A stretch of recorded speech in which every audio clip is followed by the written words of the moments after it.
పడ్డాక నీ ఈడు తోక దాటు చెయ్యి పడతా పట్టి చూడు పట్టుకుంటే పాల పొంగు గోదారిలో శృతి మించి పోతుంది నీ ఆగడం ఇది ఆగడం కాదు చలరేగడం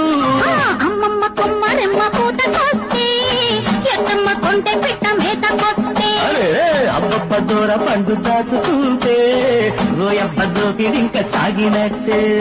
ఆ గాలి ఈ గాలి జోరింక తగ్గాలిరో సందితో చిక్కిందమ్మ జాబిల్లి ముంగిట్లో